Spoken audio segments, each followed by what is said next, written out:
During the conference call, please signal an operator by pressing star, then zero on your touchtone phone.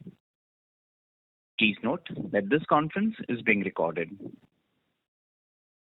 I now hand the conference over to Mr. Mayank Vaswani of CDR India. Thank you, and over to you, sir.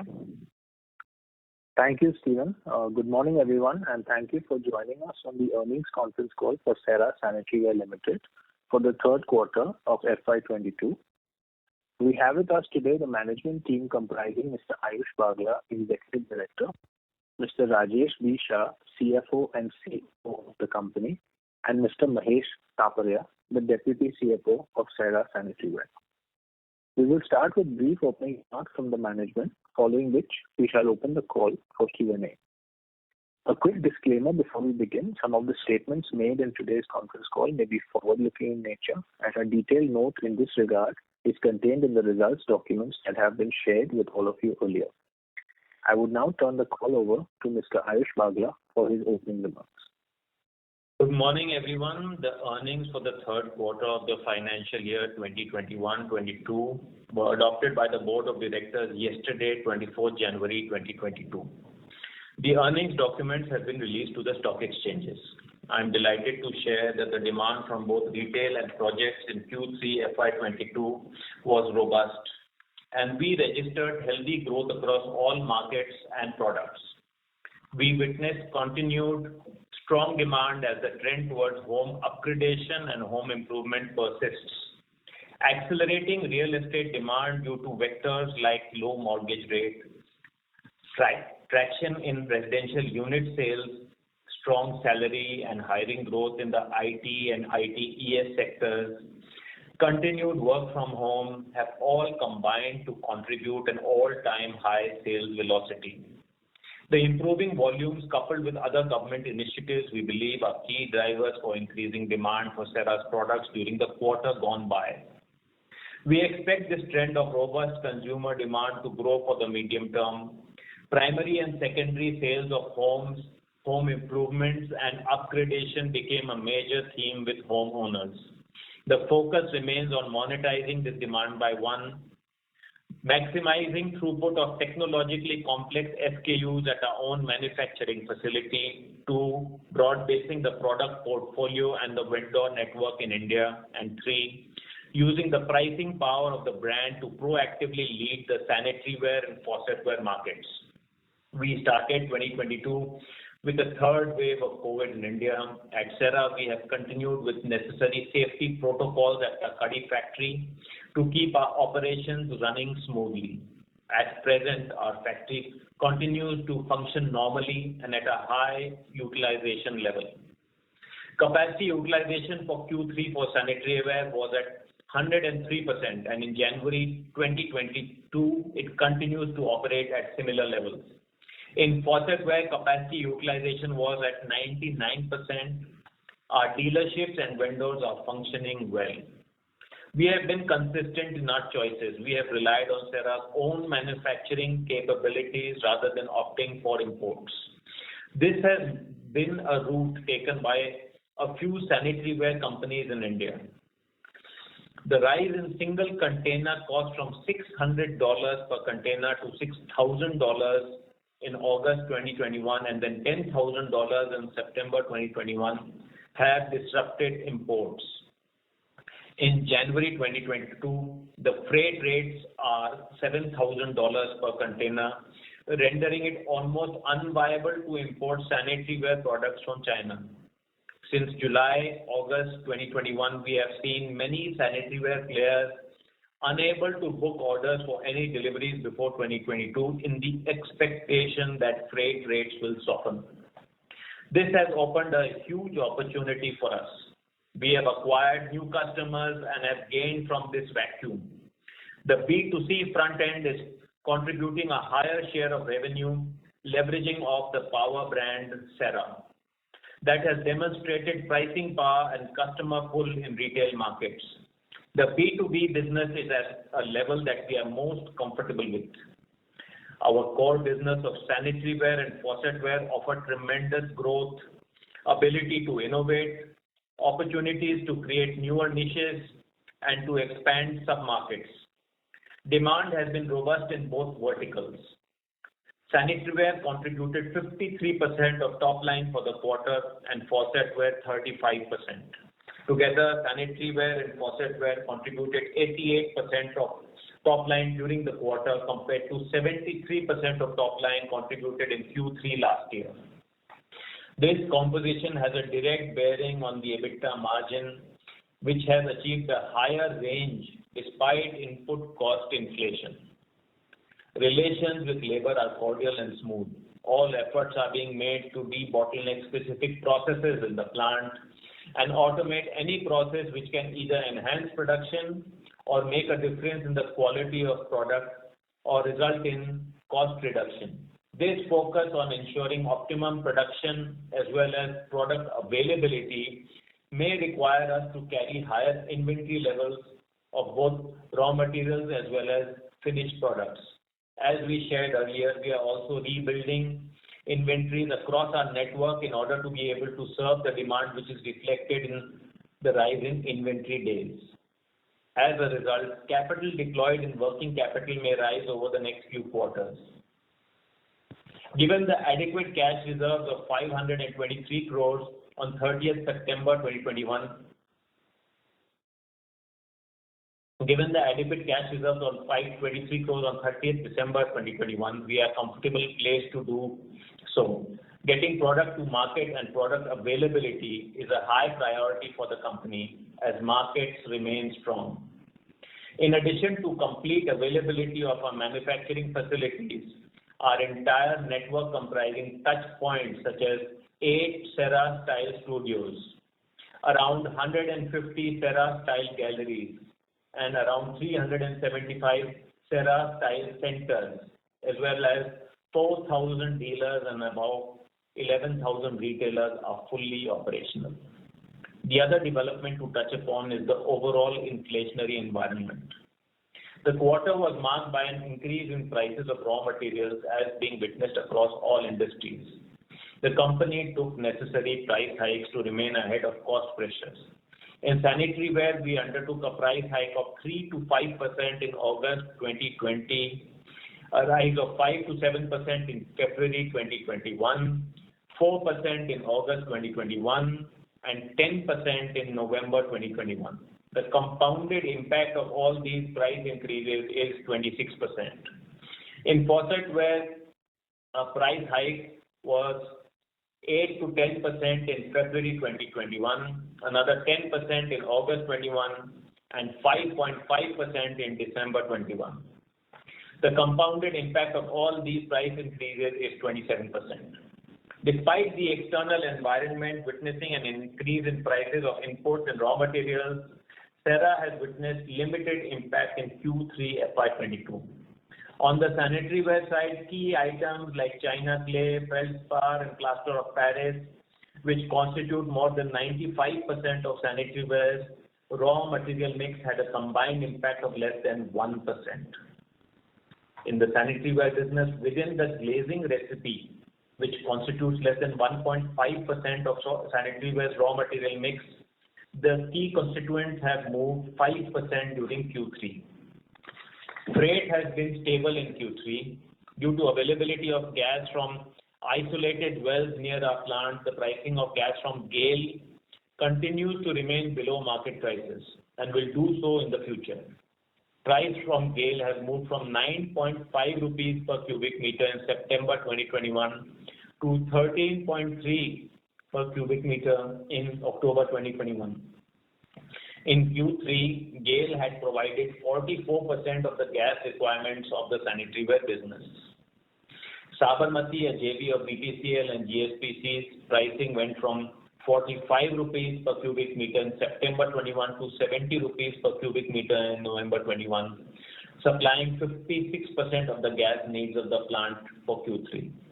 The impact of both the price rises per month is 1.85 crores and for the entire quarter was 2.6 crores.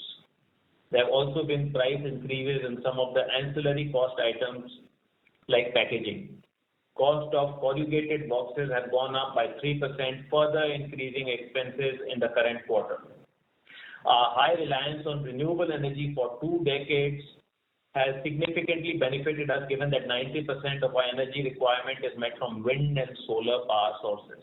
As a result, we have been able to keep significant parts of our cost basket stable. Sanitaryware vendors too have been provided a price hike as their cost of gas and labor has moved upwards.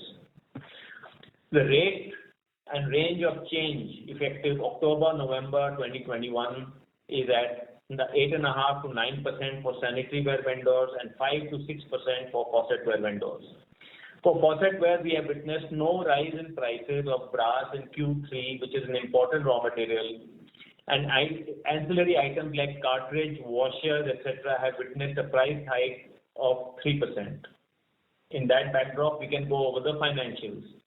Revenues in Q3 FY22 was 387 crores versus 310 crores in Q3 FY21. EBITDA excluding other income was 61 crores in Q3 versus 40 crores in Q3 FY21. The gross margin has improved at 52.48% in Q3 FY22 against 41.88% in Q3 FY21. The EBITDA margin is higher by 300 basis points at 15.8% in Q3 FY22 versus 12.8% in FY21. PAT was at 42 crores in Q3 FY22 versus 29 crores in Q3 FY21, an increase of 45.31% YOY. EPS for Q3 was rupees 32.5 versus 22.37 in Q3 FY2021.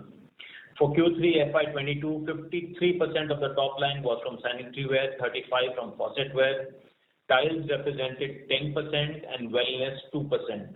On a YOY basis, sanitaryware revenues registered an increase of 47.19%.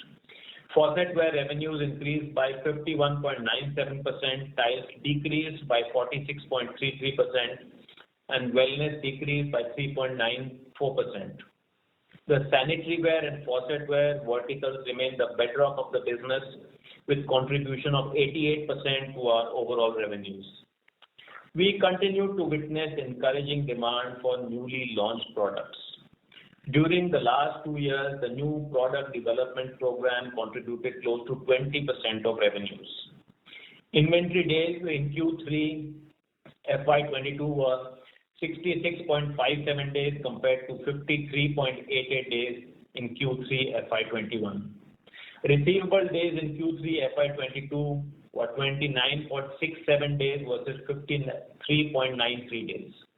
Payable days in Q3 were 35.7 days against 46.25 days in Q3 of FY21. Therefore, net working capital days in Q3 FY22 was 60.54 days versus 61.56 days in Q3 of FY21. As on September 30th, our cash and cash equivalents were around 480 crores.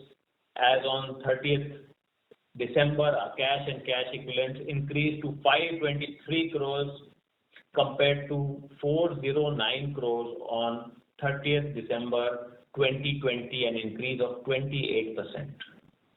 After a fairly low capex year in 2021, which we spent 9.84 crores against the capex budget of 21.82 crores, there's only a slight increase in the current year.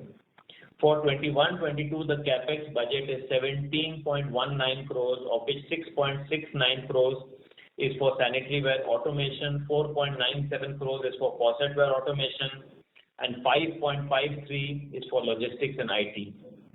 In the first 3 quarters, the amount spent has been 5.63 crores for sanitaryware automation, 1.45 crores for faucetware automation, and 2.25 crores for logistics and IT.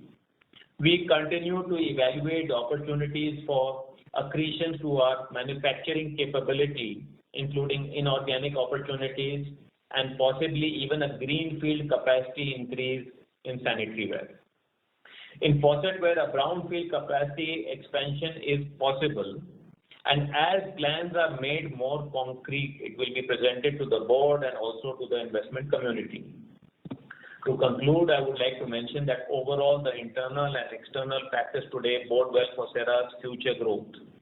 We remain very enthusiastic and optimistic about the market opportunity. The efforts of the last 3-4 years in new product development, productivity gains at the shop floor, and deeper penetration of the brand provides a superb opportunity to scale up the business and enhance all matrices of profitability. The various supporting macro factors driving real estate demand and various other government initiatives specifically for our building materials industry are some of the many positive aspects which we believe would provide necessary tailwinds to our business performance in the remaining part of 2022 and over the next 2 years. Given our strong positioning in the industry for over 4 decades now, we at Cera continue to remain excited to make the most out of the positive evolving opportunities for our business. I would now request the moderator to open up the line for Q&A, and thank you very much. Thank you very much. We will now begin the question and answer session. Anyone who wishes to ask a question may press star and 1 on their touchtone telephone. If you wish to remove yourself from the question queue, you may press star and 2. Participants are requested to use handsets while asking a question. Ladies and gentlemen, we will wait for a moment while the question queue assembles. The first question is from the line of Hiral Desai from Anivet Portfolio Managers. Please go ahead. Hi Ayush, congrats on the quarter. Just had a couple of questions. So one was, in terms of the revenue growth, while the headline number at 25% looks strong, but we had an almost 20% kind of pricing impact, and plus Q3 last year I think still had that lingering impact of the employee unrest. So if I just look at that 20% price hike, then we're looking at a 4 to 5% volume growth, which looks a bit underwhelming given that the base quarter had that employee unrest issue. So just wanted your comments on that. You're right. If you compare Q3 numbers with Q2 numbers, the sanitaryware and faucetware numbers are flat, but the price rise impact was for a very small portion of Q3. So the price... Ayush, I'm talking about the YOY numbers. So we have had a 25% top line growth. Right. If I look at last 12 months, we would have, broadly taken between, 15 to 20% kind of price hike, because we started the price hike, I think, somewhere in August of 2020. So if I just net that off, then we're looking at 4 to 5% kind of volume growth, which looks a bit underwhelming given that Q3 in the base quarter also had that employee unrest issue. Yes, we had access to our vendors and all outsourcing products during that quarter, and we had quantified the lost sales in Q3 of 2021 at 65 crores across all businesses. So if you add that to that number, there is still an increase, and the price has impact in that quarter. Since that quarter, the bulk of it has been from August of 2021. So till August there was very little price hike. Post August also, though it was announced, all the old orders which were already punched and advances received, those had to be executed in the old pricing. So now the real benefits you'll see from, let's say, 15th of December of all that compounding impact of all the 3-4 price hikes. But every quarter is a record quarter for us. So Q2 was a record Q2 both in top line, EBITDA, PAT. Q3 is a record Q3 in top line, EBITDA, PAT. In the compression of working capital, in compression of all parameters of cash utilization. And obviously there is a lot of room to grow. The industry has performed so well. In sanitaryware, the demand is huge. It's after many years that we are seeing supply constraints. So the capacity utilization in our own plant is 103%. Now the only way sanitaryware grows is by increasing number of vendors and offtake from the current and newer vendors. So that process is on. That process definitely has a lag effect. In faucetware, we are operating at 97%. So again, any increase in faucetware sales will require newer vendors and increased throughput from current vendors. That has a slightly lesser lag effect. That process is also on. Got it. And I use this new products which you developed over last 18 to 24 months, which now contribute about 28% of revenues. Within that, what would be the mix of what you would be manufacturing in-house versus outsourcing it through the vendors? That, of course, we can dive deep into that data, get more granular, and of course share that in our next investor PowerPoint, which we'll put on our website and release to the exchanges. So we can split that 20% sales in-house and outsourcing. But it will be a reflection of the overall number. So outsourcing this quarter for sanitaryware was 59.24. Own manufacturing was 40.76. So even within that 20% new product development portfolio, you'll find a very similar number. In faucetware, it was 55.51. And own manufacturing was 44.49. Got it. And lastly, assuming that the demand continues to remain, fairly strong in the medium term, you have enough vendor supply available to be able to fulfill that demand. You would not end up in a situation where, you are unable to fulfill the demand that is there in the marketplace. Vendor availability is of many categories, and our quality standards reduce the universe of vendors available to a company like Cera by 80-90%. Okay. So especially in sanitaryware and to a lesser extent in faucetware, and of course in tiles the differentiation is so little that even if you apply the highest quality parameters, your vendor ecosystem is still very large. But in sanitaryware, the ecosystem for Cera is limited to maximum of 20-30 vendors. Okay. But there will not be any shortfall in terms of supply. Those vendors continue to make low-end and less complicated SKUs. And that has been our strategy from the beginning, that complicated SKUs need to be made in our own factory. And you and I have been interacting for so many years now. We keep on stressing this point. Development of capabilities has become very, very important. The factory has to be equipped to make very complicated SKUs, and the throughput of those SKUs always need to rise. So those efforts made over the last 3-4 years are all coming through now, which is why you are seeing the capacity utilization cross 100%. That was never the case earlier. And the list of SKUs being manufactured in the factory are purely the complicated ones which vendors cannot make. Which is why you find in our peer group they are forced to import from China. Right. And I mean, we can talk about China. Yesterday we were doing the math once again. A typical container from China costs between $18,000 to $22,000. If you add the freight of $7,000 to $10,000 on that, almost 1/3 of the landed cost of a container of sanitaryware is freight. So it is just not possible to import from China. Which is why you are seeing so much upheaval in the companies which don't have manufacturing capabilities. Got it. Fair enough. I'll come back in the queue, and all the best. Thank you. Thank you. The next question is from the line of Ritesh Shah from Investec. Please go ahead. Yeah, hi sir.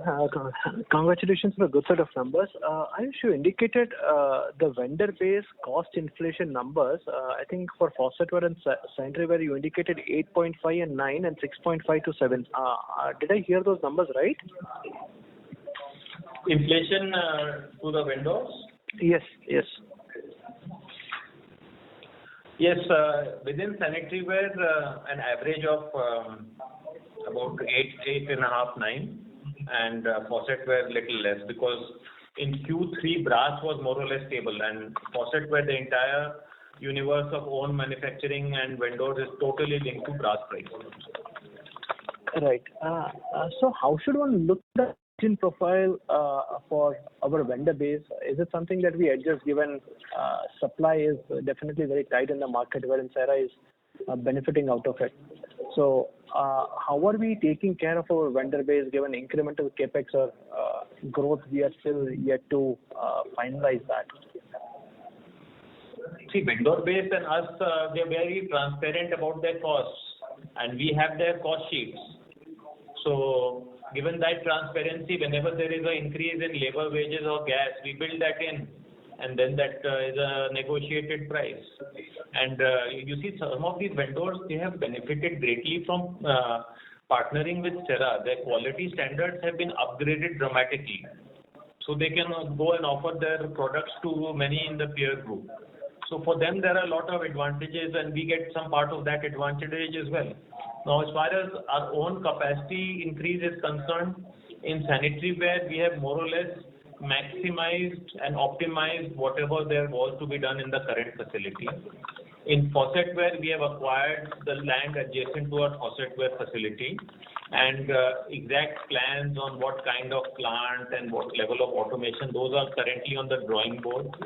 Let them become little more concrete, then we'll be able to present it to the board and post their views to the investment community. In sanitaryware, of course, there are a lot of discussions and options being toyed with internally. One of them is, of course, a brownfield, then one is a greenfield in some other geography, one is a greenfield in the same state, and a few acquisition opportunities have also come our way of acquiring vendors. So all those cost benefit analysis is currently on. So I would say it's a matter of time before the company finalizes one or two options and then gets everybody's feedback on them. That's quite encouraging. So my second question is, one of the variables that we were looking at is tweaking the dealer discounts. I think given the might that the brand has and given the demand supply situation is also much in favor, and actually the company is taking proactive efforts on the inventory side as well. So is it a variable which is actually working in our favor? Have we seen some improvement over the last couple of quarters, and how should we look at it going forward? Not just last few quarters. If you see our pricing with dealers, that has been continuously changing in the company's favor for the last many years. So the dealer margins are getting compressed, but their volumes are increasing, their value is increasing. They are getting opportunities to bundle sales between sanitaryware and faucetware. So their overall take home is increasing, and the company is, of course, increasing its landed cost to dealers and compressing the price between MRP and the dealer landed price. That's quite encouraging. And so just one last question, if I may squeeze. Do we look at a policy wherein the dealers actually cannot sell at lower than the MRP? I think a few of the industry guys do that. Given the might the brand has, can we look at a policy in that direction, or is it something that will leave up to the dealer to determine his economics? See, the dealer and retailer economics in this business have been very healthy and very chunky. And in many cases, the retailer shares some of those margins with the end consumer. And that is across all brands, whether it's an Indian brand or an MNC brand or anyone in the low and high end. Till the industry combines to lower retailer margins, this will be an unlikely scenario where the retailer will not be passing on some of his margins to the consumer. Sure, sir. Thank you so much for the detailed answers, and hoping to see next phase of expansion from Cera. Thank you. Thank you. The next question is from the line of Abhishek Basu Malik from Intelsense Capital. Please go ahead. Thank you. First of all, congrats on a great set of numbers. I just wanted to understand, your plan for the tiles business, and how do you look at, growing that side of the business? See, the tiles business has always been around a 15% business for us, 15% of sales. Now it has come down to about 10.5% of sales, and you're seeing the impact of that in the blended EBITDA margins. It's got a lower margin profile than sanitaryware and faucetware. And from the start, as a company, Cera was very clear that it won't invest in any capacity on its balance sheet. So it's 100% outsourcing business, and that remains. So there's a lot of flexibility on how to push the pedal and accelerate the top line or slam the brakes as and when required. So we have a stake in 2 manufacturing JVs, one of which we are exiting and getting our capital back. The other one is also a smaller JV. So we almost had tile sales last year of close to 270-280 crores, and both the JVs together contributed about 100 crores of that product. The rest 180 crores came purely from third-party vendors, and that philosophy will not change. At 10% of top line in a growing top line, so this year if you see the run rate, etc., tiles is still going to be a sizable business, but with a very expanded EBITDA margin. For example, the low-end soluble salt is now only 6-7% of our tiles top line, and high-end GVT, double charge, wall tiles, etc., are now 93% of sales. So those are the shifts being planned and already taken place in the tiles business. So growing tiles top line was not an objective. Growing tiles bottom line was an objective. And within the tiles business, we have done a lot of work in increasing payable days, reducing receivable days. So we are very close to the market leader on those parameters. Now the only parameter where we want to get close to the market leader is on the EBITDA margin front. Great. So one last question on the sanitaryware side. Right now, you said you're operating at around 103% capacity utilization, and so what that could probably mean that you will have to depend on your vendors for incremental growth. So does it mean that most of your incremental growth will come from lower end segment, because you're probably doing the manufacturing for the higher end segment yourself, and you're sort of flat out on that in terms of capacity? That is what would appear intuitively, but the best way to look at it is the list of SKUs made in the factory each year is a very dynamic list. So SKUs which were considered complex today are given to vendors the next year to make, and more complex SKUs are made in the factory. So that list is a very dynamic list. And some vendors who have the ability to make a few wall-hung WCs or rimless sinks, etc., which were considered complicated SKUs, those products are also being considered to be made by them. So that number of percentage from own manufacturing should stay in that 40-42% region in value terms. The number of SKUs and number of products in volume from vendors will increase dramatically, yes. And your margins in the sanitaryware segment would remain more or less where it is today? The margins in both sanitaryware and faucetware are little higher than the blended number that you are seeing. So yes, they will remain. The only advantage you will get with increased sales and an increasing top line is the fixed cost. 20% of our overall costs, which are fixed in nature, will get spread over a higher base. Okay. Thank you. Thanks, and best of luck for the rest of the year. Thank you. Thank you. The next question is from the line of Akshay Cera from Canara Robeco. Please go ahead. Yeah, so thank you for the opportunity. So just I wanted your color, your views on the guidance, like how should we see the top line, etc., going forward. So because what I recollect that you were guiding for around 14 to 17% kind of a top line growth for the next 2-3 years, considering the demand that is there and even the price hike that we have taken. So just wanted to understand your guidance for the next 2-3 years on the top line and even on the gross margin side, because that I see has become a little volatile. So we were doing around 47-48% in FY21, and then in FY22 now we are doing north of around 50%. So some guidance that side, and even on the EBITDA margin, because 14.5-15% is what you were looking. I mean, you were guiding for, but now in this quarter we have done a phenomenally good number of around 15.8%. So should we look at 15.5 as the new base, or how should we look at it? So yeah, your comments on these three things. Thank you. See, if we are adding 400 crores of top line this quarter, that's a good number to estimate for Q4, or slightly little higher number, because Q4 is the culmination of monthly, quarterly and annual targets for the trade.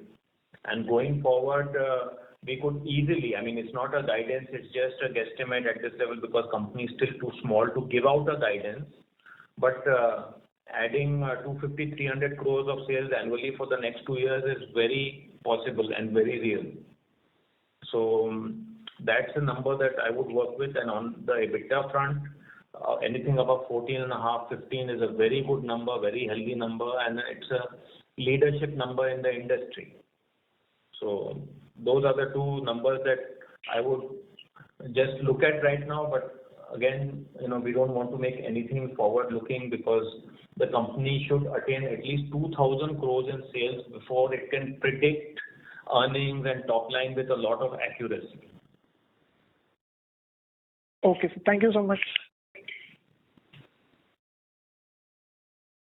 Thank you. Before we take the next question, a reminder to the participants, please limit your questions to 2 per participant. For any follow-up, may be requested to rejoin the queue. The next question is from the line of Sujit Jain from ASK Investment Managers. Please go ahead. Hi Ayush. If I add back the 60-65 crore sales in the base quarter, then the growth YOY actually comes at 6%. What would be, in your opinion, industry growth in terms of volumes and versus our growth in volumes, both in Q3 and in 9 months? So we've always looked at value growth rather than volume growth, simply because the number of SKUs in sanitaryware are 350 and 850 in faucetware. So looking at any kind of volume will not give you a good picture on either the market or the company. On value terms, adding 15-17% to top line, or even close to 20% in top line is definitely possible. And the industry so far was growing at 7%. This year we expect the industry to go at between 9.5 and 11%. So we want to grow at least 1.5 times the overall industry growth.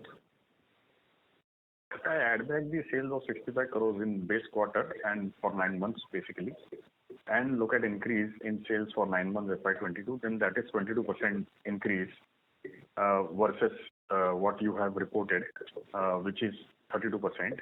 And so in effect, you said is that industry has grown 11%. You have grown, even after adjusting the base 9 months, you've grown at 21%. That is the correct understanding, right? Right.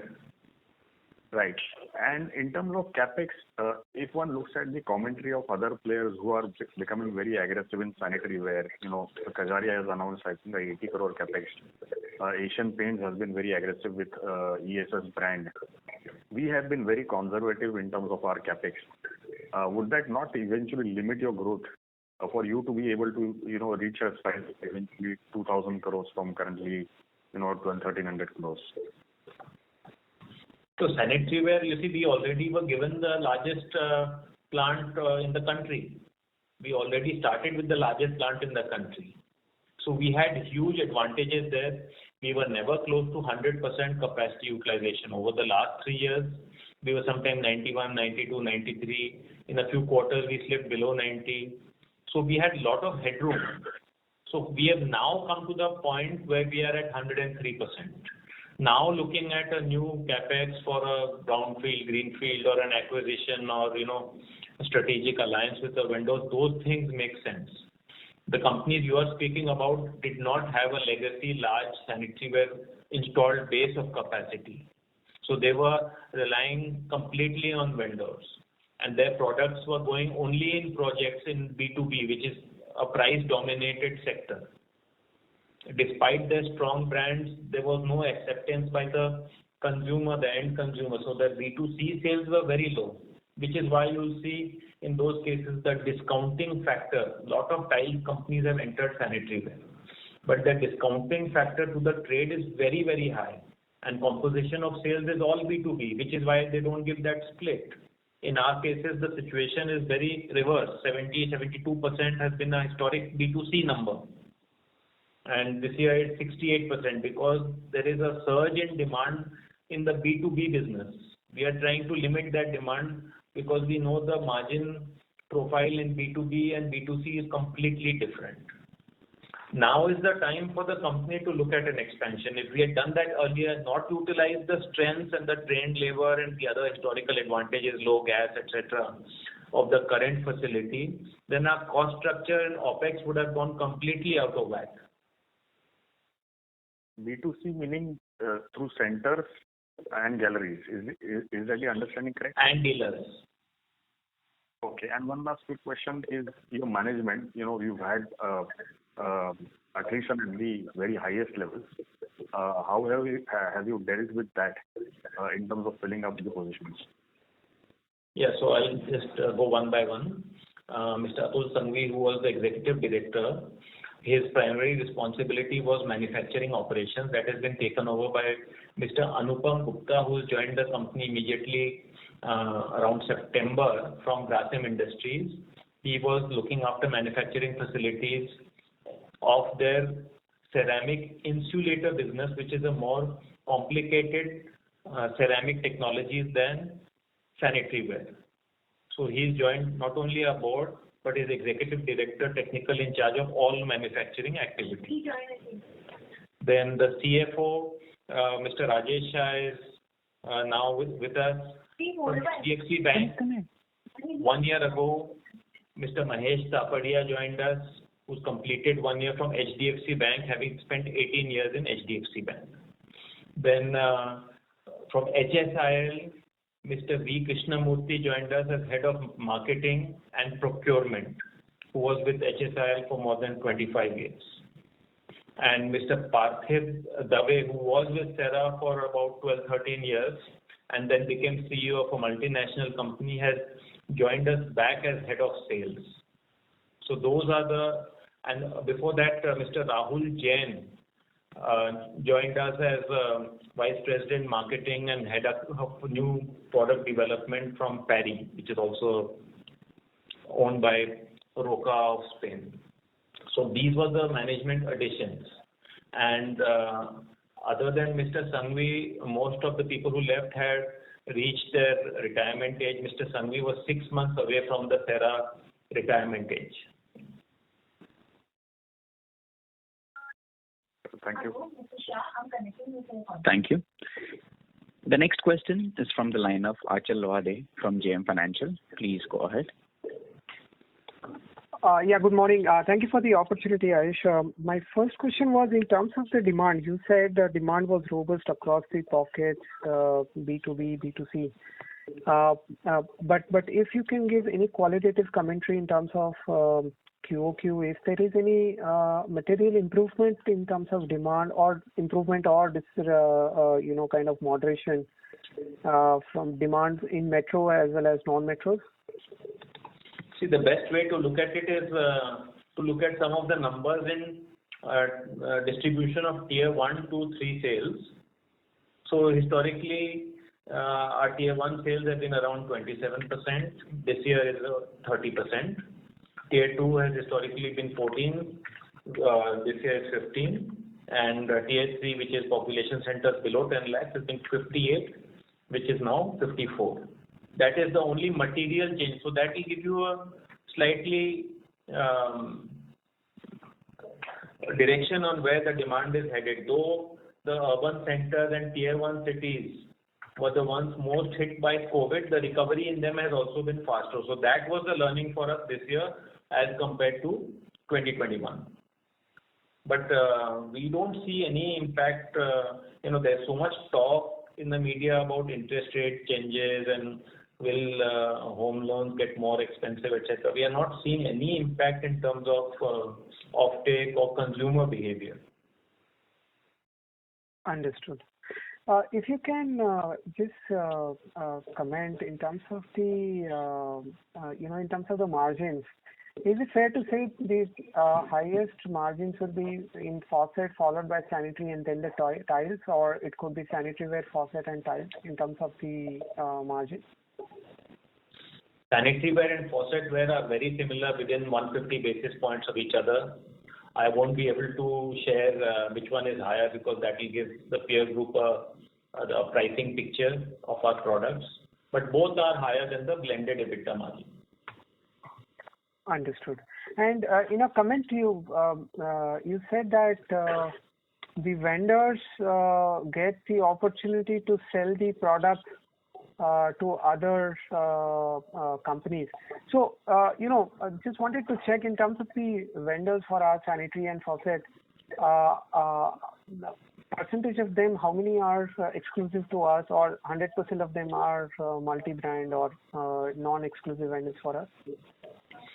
Almost 100% will be multi-brand because the B and C category of the products that they make in terms of quality, those don't reach the Cera standard of quality. And we don't want to stop them from monetizing those products. Okay. Understood. And just last comment, if I may. Mr. Lohade, so sorry to interrupt, but for any follow-up, may we request you to rejoin the queue, please. We have other participants waiting for their turn. The next question is from the line of Alisha Mawala from Envision Capital. Please go ahead. Hi, sir. Good morning, and thank you for taking my question. So firstly, just wanted to know what is the breakup between in-house manufacturing and outsourcing in the sanitaryware and faucet segment currently?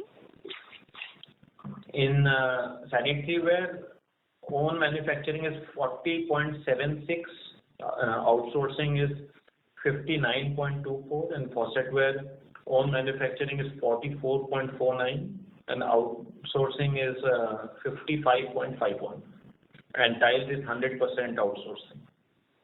Understood. And sir, with respect to the capex that we are talking about, when are we expecting this to come on stream? The expanded capacity in sanitaryware, I think we're spending 6-7 crores. No, this is all debottlenecking activities in the current facility. So this is not this does not require any plant shutdown or any new build. So it's not a new plant at a new location. This is all at a current specific machinery at specific processes within the current facility. So by when do we expect the debottlenecking activity to? These are all ongoing. So they would take just the time it takes to put up a foundation, maximum 30 to 45 days in each case. Okay. These don't require any disruption in current manufacturing. Okay, so maybe by end of this year we can have some of the debottleneck capacity coming on stream. And during the year as well, even during the year. Okay, sure. So one more thing that I wanted to understand is, if you see for the last 2 quarters, we are at about a quarterly run rate of 400 odd crores, and you were mentioning to an earlier participant that is sort of maybe how we can also end the year with. But if we are seeing such strong demand and there is scope for outsourcing for us to do volume growth, and full impact of the price hike that we took in November will also be coming, isn't there scope for better growth? There is scope to increase tiles top line in any way that a company would like, but we are very careful because for us, any tiles top line increase requires a threshold EBITDA margin number to be met, which is why you're seeing the tiles number reducing.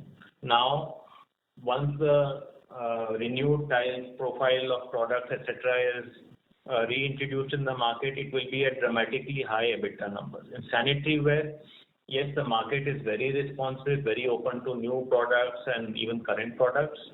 There is a constraint in terms of capacity and products, and bulk of the vendor eco space does not meet the quality standards. So there is only one constraint in sanitaryware. In faucetware, the constraints are slightly less. The throughput in our own manufacturing facility is being increased, and the vendor ecosystem is slightly larger than the sanitaryware ecosystem. The quality standards we are able to upgrade in our vendor ecosystem. So that is being maximized. You're seeing the change in faucetware top line. It could end the year with almost a 50% increase over last year. So you're seeing monetization of exactly what you mentioned. In faucetware, we are able to do that, and in sanitaryware, there's a lag effect. We'll also be able to do that in sanitaryware with a slight lag effect. Okay. Thank you. Thank you. The next question is from the line of Rahul Agarwal from InCred Capital. Please go ahead. Hi, good morning, and hope all are doing well. Ayush, Rajesh, and Mahesh. I have two questions. Firstly, in terms of sales breakdown, just one bookkeeping question. If you could help me with entry, mid, and premium level product sales for 3Q and 9 months, please. Yes, that I can do. In sanitaryware in the quarter, 29% of our sales were entry level, 13% mid level, and 57% premium. In faucetware, 30% of our sales were entry level, 47% mid level, and 23% premium. So I can give you the blended number as well. It's 30% entry, 28% mid, and 43% premium.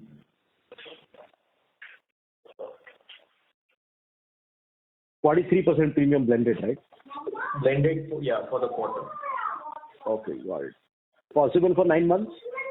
Yes. For 9 months, sanitaryware 32 is entry, 13 is mid, 56 is premium. Faucetware 30 entry, 40 mid, and 30 premium. And blended for 9 months, 31% entry, 24% mid, and 45% premium. Got it. And second question essentially was on the new hires. I still cannot see ESOP scheme there. Any thoughts on how you want to have long-term retention and incentivizing for better than expected performance?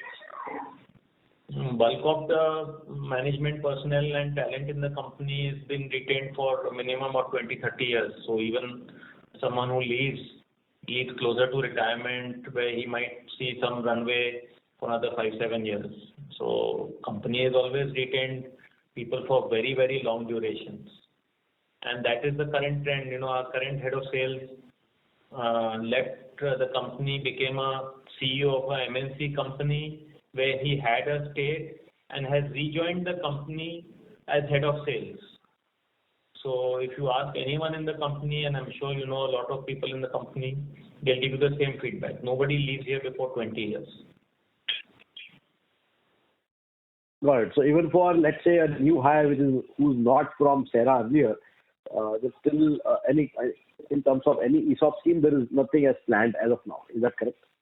Yeah, currently there is no ESOP scheme and nothing on the drawing board either. Got it. And any plans on the analyst meet with promoter family sharing their long-term thoughts of strategy for Cera this year? Can you repeat that, please? Any plans for an analyst meet with promoter family sharing their long-term thoughts of strategies? We can plan as soon as there's a slight easing of COVID norms. We can definitely plan one. Okay, perfect. So if you would take that as a suggestion, it will really help us in terms of getting some interaction with them. Thank you so much and all the best. Yes, we always like to do that, and even factory visit we can try and arrange as soon as COVID norms ease. Perfect. That would be great, Ayush. Thank you so much. Okay. Thank you. The next question is from the line of Rajesh Ravi from HDFC Securities. Please go ahead. Yeah, hi sir. Could you share the revenue breakup? I missed that if you shared earlier. Yes, of course. 53.28% of sales of the quarter was from sanitaryware, 34.52% for the quarter was from faucetware, 10.36% from tiles, and 1.84% from wellness. Okay, and the same number for the... Okay, I'll get the numbers for the other quarters separately. My second question pertains to this crisis of freight rate crisis which the industry is witnessing. While it is hitting, imports from China and all, would that the same be also be the case for most of the Morbi players and other exporters from India? So how is that helping domestic players like you who have a large component of outsourced volumes? Our outsourced volumes are all from Indian vendors. Only 5% Correct. of our total sales have ever been from Chinese imports. No. My question is like with the most of the domestic producers who would be facing exports headwinds, is that helping you source their product at a competitive price? You'll have to divide that question into sanitaryware, faucetware, and tiles. Okay. In sanitaryware, very few of our vendor eco base were into exports. Very, very few. Okay. So there has been no change. In faucetware also, very few of our vendor eco base is into exports, and the freight doesn't apply in faucetware because it's a high value item which takes a very small space in a container. So freight changes get diluted in case of faucetware. Faucets, okay. And similarly in tiles export, it's item that takes a very little space. So of course the value of the tiles in a container is much more than the $20,000 to $22,000 that I mentioned earlier, which is the case in sanitaryware. So sanitaryware, both domestically and in container imports, faces the brunt of changes in freight. Okay, but tiles is less impacted from a freight perspective. That's right. Okay, so is it more because of the non-availability of containers that is hitting export market? See, that you'll have to ask the relevant exporters, because my interaction with freight agencies is limited to China import and getting feedback on pricing over there. Okay. And sir, what would be your margin, any tentative in the tile segment? Our margins in tiles is definitely lower than the blended number, and there is a lot of headroom to grow, which is why we are making changes in the tiles business, and we'll be back with double-digit margins in the tiles business and try and reach and then cross the same 280 crore number that we had last year.